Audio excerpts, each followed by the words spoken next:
Bonjour à vous, communauté Vestale. Je suis vraiment excitée puis contente aujourd'hui parce que j'ai beaucoup d'énergie. On est le 1er novembre, on est le lendemain de Samhain. Puis c'est une nouvelle année, un nouveau cycle évolutif d'un point de vue du calendrier celtique qui commence. Donc j'avais envie de t'offrir un petit tirage, euh, des messages de l'univers pour t'indiquer ça va être quoi le thème énergétique de ce prochain cycle-là pour toi. Au cours des prochains mois, de la prochaine année, à quoi tu peux t'attendre comme défi principal, comme thème principal dans ton évolution spirituelle.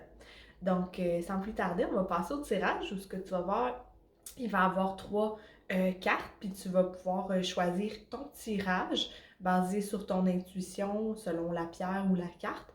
Et ensuite, tu peux aller voir la minuterie dans la description de la vidéo pour savoir à quel moment commence ton tirage. Alors, comme premier choix, on a l'améthyste avec cette carte-ci. J'utilise aujourd'hui l'oracle clairvoyante des éditions Alto, si ça vous intéresse. Comme deuxième choix, on a le morceau d'agate brut, très brut, un peu noir, foncé, brun, avec cette carte-ci.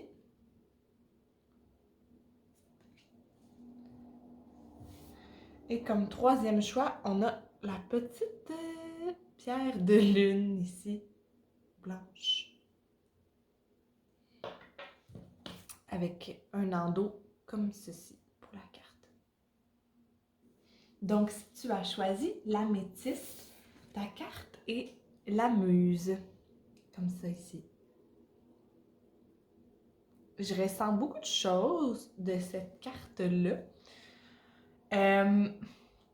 On dirait que l'idée de se sentir comme manipulé, ce que j'entends, c'est devenir l'artiste de notre vie. C'est ça que j'entends qui va prioriser dans votre prochain cycle évolutif. C'est comme si peut-être, on a peut-être même concrètement des envies artistiques qu'on a envie d'assouvir. Peut-être qu'une forme d'art qu'on a déjà pratiqué longtemps mais qu'on a délaissé, qu'on a envie de s'y remettre, que quelque chose de nouveau qui nous interpelle, mais on a envie d'articuler quelque chose d'artistique dans notre existence, puis ça va être important pour ton âme dans ce prochain cycle-là. Il y a l'idée de transparence aussi, hein, parce qu'on voit qu'elle porte comme une jupe qui est une espèce de crinoline, mais qu'on voit à travers le drapage qu'elle porte est transparent. Il y a l'idée de transparence qui me marque dans cette carte-là.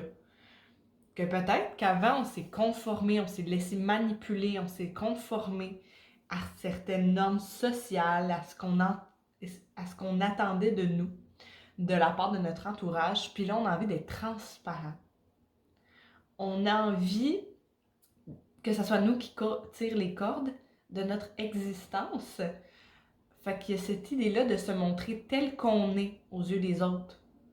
La transparence va être un élément clé dans la prochaine étape de ta vie. Oui. Puis on a quand même, la carte s'appelle Muse, donc se laisser inspirer, se laisser...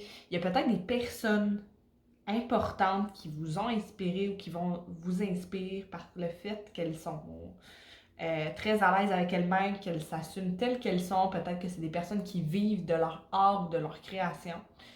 Puis ça vous inspire à faire de même, ça vous inspire à aller de l'avant, à être honnête envers vos désirs, puis ce que vous désirez créer comme vie, puis montrer à la face du monde. Muse. Donc, il y a peut-être une personne qui est importante. Peut-être même que cette personne-là qui vous inspire, vous devriez aller chercher conseil auprès d'elle. Peut-être que vous avez des questions sur son parcours ou des études qu'elle a faites ou son cheminement. Les guides vous recommandent peut-être d'aller discuter avec cette personne-là, d'aller demander conseil auprès d'elle ou de vous renseigner, du moins, sur le parcours des personnes qui vous inspirent. Puis à votre tour, j'ai l'impression qu'éventuellement, vous allez devenir cette personne-là qui inspire les autres. Peut-être même que vous en aspirez déjà sans le savoir. Hein? Parce que j'aime que le regard de la femme soit vers le bas, elle ne regarde pas l'objectif, comme si elle ne voyait pas clairement l'attention ou ce qu'elle dégage véritablement. Il y a un peu cette idée-là. Donc voilà les messages que j'ai vus pour toi, pour vous, qui avez choisi l'améthyste. Je te souhaite beaucoup de lumière pour ce prochain cycle évolutif.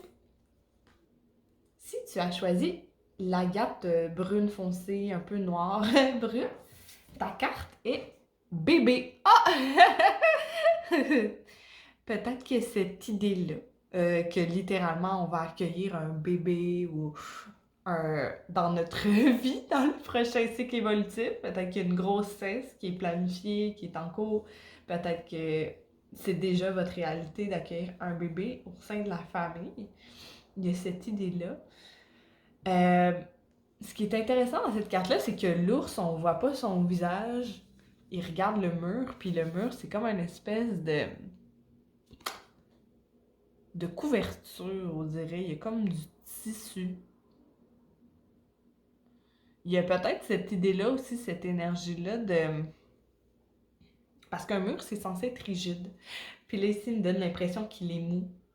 Peut-être qu'il y a eu un petit peu trop de rigidité au cours des derniers mois dans ta vie, puis que là, les guides te recommandent de t'entourer d'une couverture, de faire, de rendre plus flexible certains aspects de ta vie pour t'amener un confort, pour prendre soin de toi comme si tu étais ton propre enfant, en fait.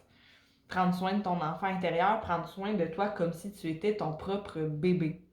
Parce qu'un bébé, si on n'en prend pas soin, eh bien, il peut pas survivre. C'est un être qui est 100% dépendant d'une autre personne. Fait qu'il y a un petit peu ça dans ton énergie qui s'en vient dans les prochains mois. Prends soin de toi-même parce que peut-être qu'au sein de ta famille, le rôle que tu joues, il n'y a personne qui regarde tant. J'ai l'expression en anglais qui me vient, there's nobody to check on you. Il n'y a personne pour comme pas te surveiller, mais tu es ta propre boussole en fait pour ton bien-être. Prends soin de toi. Même si toi, tu dois prendre soin de d'autres personnes, tu es aussi un être qui dépend de toi-même et qui a besoin de soins. Ouais. Puis je vois aussi la petite cuillère aussi, ici, là, la petite cuillère d'argent à côté des fleurs. Il y a une expression, là, avec... là, elle me vient pas, mais elle tenait avec une cuillère d'argent dans la bouche, de même, je sais pas quoi, là, qui veut dire comme avoir été gâté.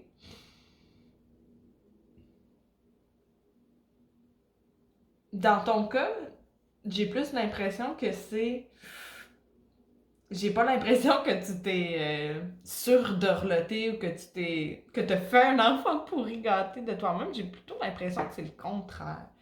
Que tu t'es peut-être pas assez gâté, que tu t'es peut-être pas assez accordé de faveurs spéciales au cours des derniers mois. Peut-être que c'est à cause d'un souci financier ou de temps ou peu importe. Mais là, les guides te recommandent pour le prochain cycle, on veut te voir sourire.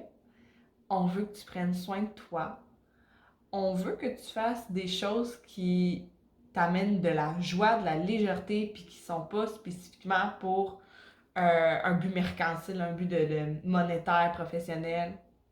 Par exemple, se payer une sortie euh, quelque part, prendre un moment juste pour colorier, même si, tu sais, de faire ces choses-là. Parce que là, on voit vraiment pas le visage de l'ours. Fait que c'est comme s'il est en train de bouder à quelque part. C'est comme si on a négligé notre enfant intérieur.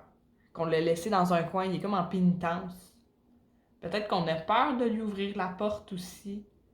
Par peur de perdre ses responsabilités, par peur que tout dérape. Les guides veulent te dire, tout est sous contrôle et tout n'a pas à reposer sur toi. Parce que je vois l'idée du coussin ici, fait que de reposer sur quelque chose. Un coussin, c'est ce qui supporte.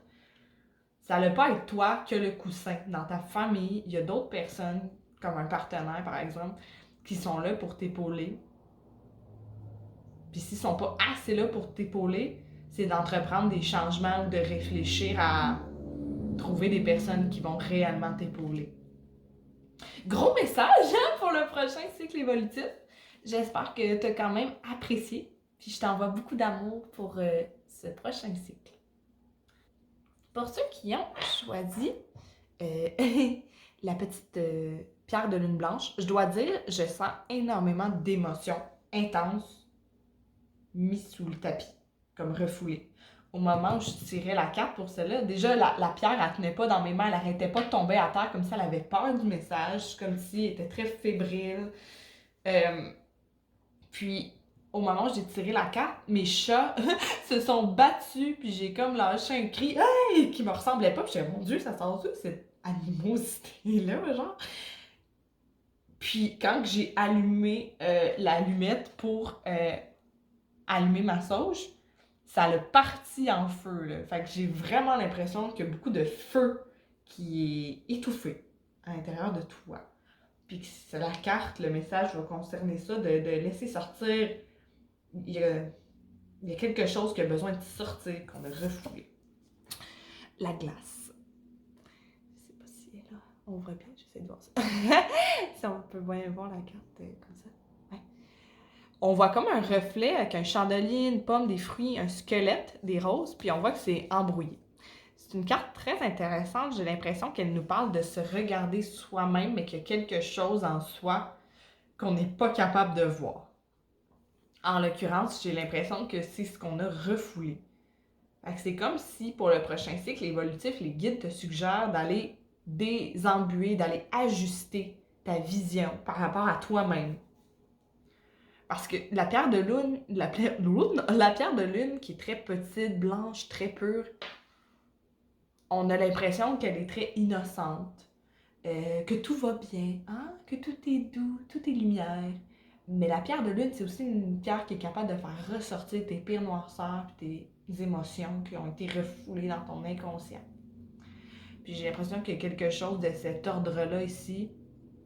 Il y a même la pomme qui fait penser au péché originel, qui fait penser à la connaissance, de croquer dans la pomme, dans l'interdit. C'est comme s'il y a des choses dans notre inconscient qu'on a refoulées. Des pulsions. Il y a beaucoup de rouge dans cette carte-là, hein? Les fruits, les fleurs, la pomme. C'est la passion, mais c'est la colère aussi. Hein? Je pense au feu de l'allumette qui s'est enflammé. Il y a quelque chose dans vous qu'on a tué, qu'on se dit tout va bien. Un peu comme si on s'est auto-gaslighté ou qu'on s'est dit peut-être que au cours des derniers mois, dans une tentative de trouver la lumière, puis d'évoluer spirituellement, d'être dans un mindset plus positif, chaque fois que tu avais des pensées négatives ou très extrêmes, tu t'es dit non, non, non, non, non, il faut que ça soit lumière, lumière, lumière, puis tu les as mis sous le tapis. L'univers dit pas que c'est une bonne chose d'entretenir ces pensées-là, mais elles ont une vérité, elles ont quelque chose qu'elles cherchent à te transmettre. C'est qu'il y a un sentiment dans toi, il y a une partie de ton âme qui se sent rejetée, qui se sent pas écoutée, qui se sent... C'est comme s'il y a une colère qui n'a jamais été vécue, en fait, que tu n'as pas permis à cette colère-là de s'exprimer, alors elle ne peut pas faire son bout de chemin. Elle ne peut pas être guérie et mise en lumière parce qu'elle n'a pas été adressée. Avec l'espèce de tête d'oiseau mort, peut-être, ou... En tout cas, d'animal mort, ici, le squelette, qui est la partie la plus claire de la carte, en fait. Le reste est embrouillé, mais le squelette, c'est plus clair. C'est comme si on dit il y a quelque chose qui a besoin de mourir en toi, qui a besoin d'être adressé. Il y a quelque chose de pas très beau et qui fait peur, qu'on n'a pas voulu regarder.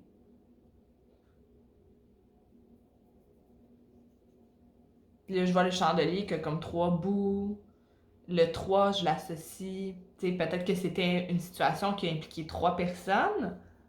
Peut-être que c'est une situation qui a impliqué directement ton féminin sacré, parce que moi, le 3, ça me fait penser aussi aux 3 phases de la lune, qui me fait penser au féminin sacré. Les roses fait penser à l'amour aussi, l'amour pur, l'amour divin. Peut-être que ça concerne ces thèmes-là, mais tes guides veulent te dire, prends soin de toi, prends soin d'aller regarder au fond de toi, de voir ce qui s'y cache, parce que pour ce prochain cycle-là, on veut que tu sois le plus légère possible. on veut que tu puisses atteindre véritablement une paix d'esprit, un sentiment de justice. Puis pour ce faire, pour atteindre l'amour divin avec toi-même et les autres, il faut que tu puisses regarder ce qui a été embrouillé. Puis peut-être que c'est les autres qui ont contribué à embrouiller ta perception. Peut-être que les gens ne t'ont pas reconnu, qui ont fait du tort dans ta vie. Peut-être qu'ils ont essayé de manipuler, de amoindrir. Bah non, ben tu sais, c'était pas si grave. Alors que c'était grave puis ça t'a blessé. Fait de vraiment aller voir, puis ce que les autres ont fait, peu importe à quel point c'est important de pardonner puis de passer par-dessus, il ne faut pas amoindrir la douleur que tu as ressentie parce que ça fait partie de ton parcours, ça aussi. Ces épreuves-là qu'on a mis sur ta route, c'était probablement pour t'apprendre à te respecter puis à reconnaître que quand une situation est injuste envers toi-même, c'est important de la communiquer puis de mettre un terme. De dire non, ça c'est ma limite, tu franchiras pas, c'était pas correct ce que tu as fait, j'accepte pas ça, puis sache que c'était pas un comportement acceptable. Même si on est dans la lumière, il faut être capable de dire ça parce que les gens ne seront pas capables d'avoir leur reflet en retour. Si tu n'es pas honnête avec eux, tu leur dis pas « Regarde ça, c'est ce que tu as fait », ils n'auront pas la chance, eux aussi, de se regarder dans la glace et d'évoluer. De cacher ce qu'on nous a imposé comme douleur, ce n'est pas de la guérison, c'est de la fuite. Donc, pour pouvoir guérir, puis je pense que tu es quand même sur la bonne voie, il faut que tu puisses adresser tout ça. Gros message pour le prochain cycle évolutif. Je t'envoie beaucoup d'amour. J'espère que ça fait du sens, tout ce que je t'ai dit, que tu vas trouver des choses qui résonnent avec toi. Puis je t'envoie beaucoup de lumière pour les prochains jours, pour la nouvelle année celtique qui commence.